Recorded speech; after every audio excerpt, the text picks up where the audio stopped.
Before we get into your stunt work, we do have a question for you. You were in the episode Ice, which is a fan favorite and a critic favorite. Can you tell us a little bit about that? Yeah, I actually went to David Nutter, and when I read the script, when we were in pre-production, I went to David Nutter and asked him if he'd let me read for the part of Richter, because they wanted to look at stunt people to cast for the fight scene in the opening. And we had talked about maybe casting an actor and then doubling him. And I just said, well, let me read for the part, and if you think I can do it, then I'll play the part.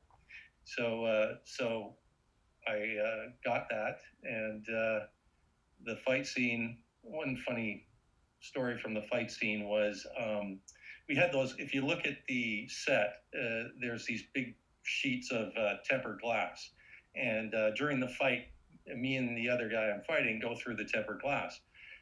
So the fight gets broken up into little bits and pieces, but there's this part where I headbutt him and he yanks me out of frame, and there's a sheet of this big tempered glass right beside us. And the last thing David Nutter said was, be careful you don't go through this accidentally. And I looked at the other stunt guy, who was a big guy, he's as big as me, and I said, let's make sure we don't do that. First take, yanks me out of the shot, throws me into this sheet of tempered glass. Thing breaks. I end up with a piece of it in my hip, and we ended up having to do the rest of the fight scene with the, after that. But it was quite embarrassing. What I always said when I was a kid growing up, my dad was a businessman, and I watched him, and he never seemed that happy about his job and stuff. And I always told myself I never wanted to be in the same place doing the same thing with the same people. And I always played sports. I played college football and basketball, and so it was just sort of a natural thing for me. So I feel very lucky that I found stunt work and got to do what I did. Stunt coordinator for the first 48 episodes, the first couple seasons. Right, the pilot in the first two seasons. First two seasons. Yeah. Can you tell us about some of your most memorable moments? Okay. Well, just going back to loving my job, I remember we were shooting a fight sequence on top of one of the trams that goes up to one of the mountains here, and looking out over the city, and we'd been blocking this fight, and I was just thinking, how awesome this was to have this kind of job. And David was, the company was up there with me, and he knew that I was interested in acting. He kind of joked a little about me throwing him off to take his job, but it never happened. Oh my God. But no, that was just one of those great days.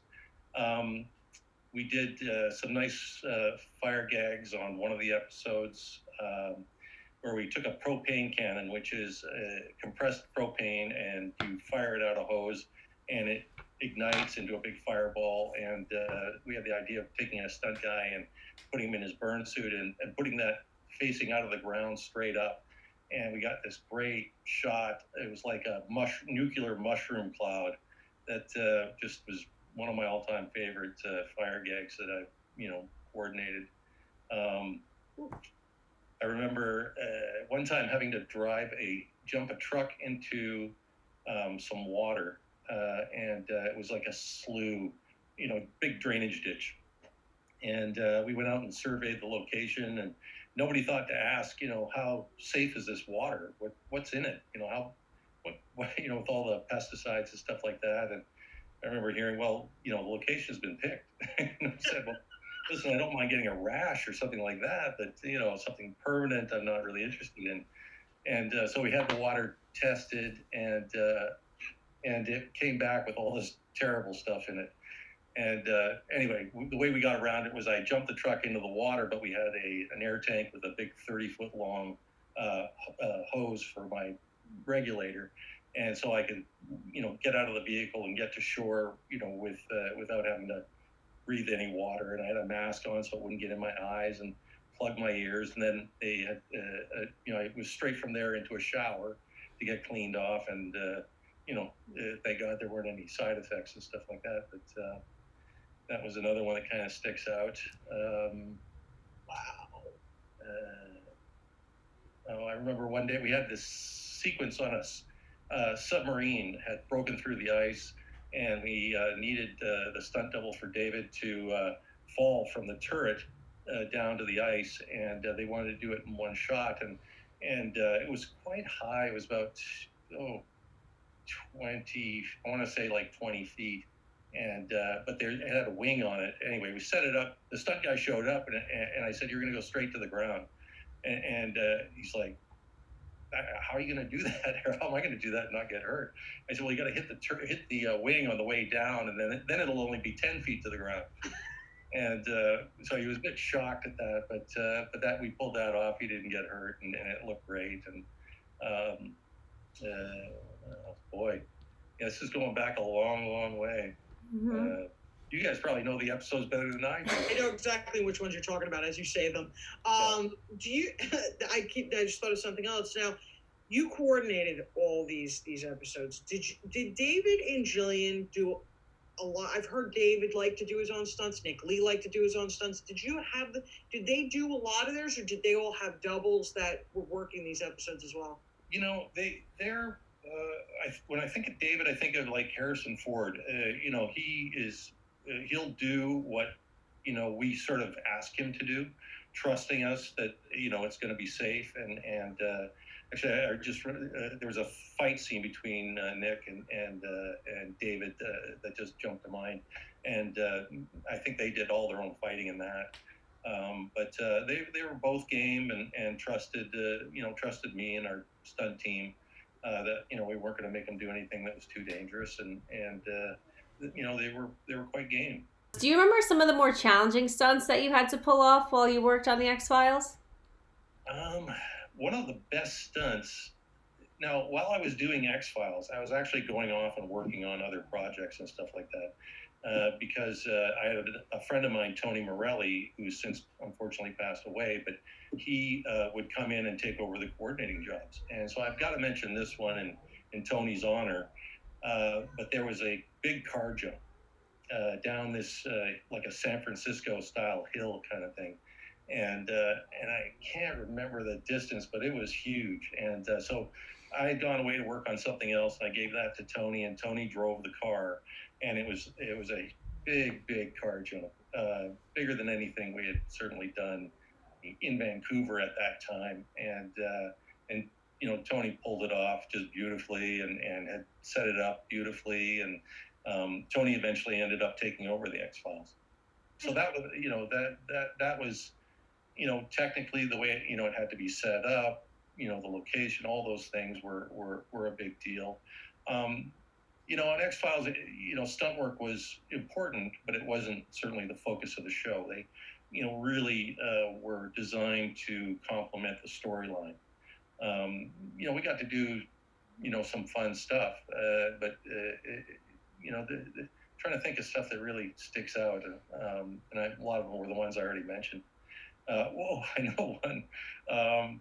So this was after Tony had taken over the show, and we were shooting out at an airport, and there's a scene where a bunch of cars pull out onto the tarmac, and a plane is landing. And it was like a size of a DC-3, cargo plane, smaller sort of cargo plane, but still quite large. And we didn't know the pilot that well, so we parked a car in the middle of the runway, and we said, "Okay, land behind the car as close as you can." And so the pilot came in, and he had his landing gear down, and his front landing gear actually hit the back of the car and carved a V into the roof of the car. And thank God he didn't hit it any lower, because it probably would have nosed the plane in, and we would have had a huge crash. But that was one that jumps out as one of the scary ones that could have gone really, really wrong. Yeah, I mean, how did he even land it hitting the car? Well, he actually didn't. He hit the car, and then he continued on. He didn't land. He just kept going. And I think he got on the radio and said something like, "You might want to check that car. I might have nicked it," or something like that, because the landing gear's got all the suspension in it and stuff like that. So probably felt like he just bumped it when it could have been a lot worse. So, what is it about the X-Files that you think keeps the show relevant 25 plus years later for new generations and old fans alike? Wow. Well, people are. I think there's the storyline of the aliens, which is becoming such an even bigger deal now than it was then. Mm-hmm. The timing for X Files was so good when it first came out. I think the book Communion had come out and was very, very popular. The whole topic of alien abductions was hot, and the pilot episode, just hooked onto that. And then we had all these other great episodes with Fluke Man and Poltergeist, and so it sort of taps into that scary horror aspect, but also is got the sci-fi as well. So you've got a great fan base, sci-fi horror, and it keeps relevant because UFOs and monsters are always going to be there. Do you have a message to the fans over the last 27 plus years that you would like to say? Wow, thanks for sticking with it. I do conventions because of I played Jason and Freddy versus Jason, and I occasionally get fans come up and ask me to sign X-Files things, and it just amazes me with both projects that people just the imprint on it, and they stick with it, and they love it. They want more of it, and I think everybody really appreciates that. That's been involved with it, and let's see what the future holds.